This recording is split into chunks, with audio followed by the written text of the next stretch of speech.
चमार जाति का हैरान कर देने वाला सच्चा इतिहास। चलिए जानते हैं। चमारों के राजा चमर सिंह, सूर्यवंशी राजा।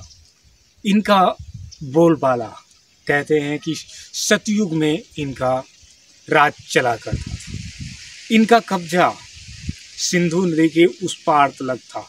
एशिया, ईरान तलक इनका राज चलता था। चमार वंश के ऐसे राजा जो किसी से भी नहीं डरते थे, किसी से भी नहीं घबराते थे, सूर्यवंशी राजा वो कहलाते थे।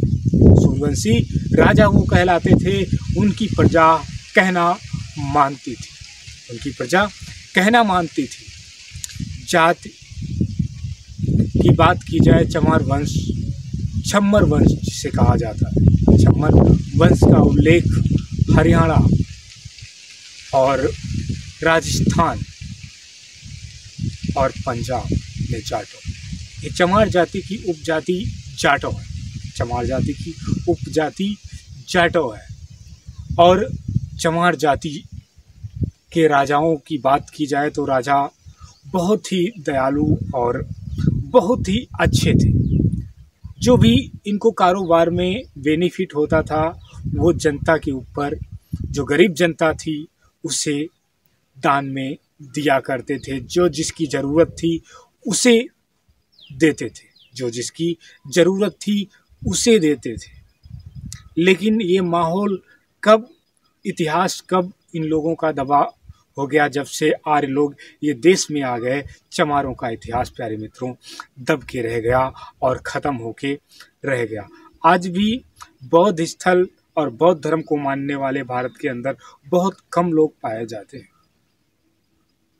चमार जाति का इतिहास बताने वाले भी बहुत कम लोग पाए जाते हैं, क्योंकि जब से ये आर्य लोग आए सभी कुछ यहाँ पे चमार जाति को दबा के रख दिया, नीचा जाति बता दिया और सभी कुछ अपने हिसाब से अपने ग्रंथों में लिख करके आप लोगों के सामने रख दिया।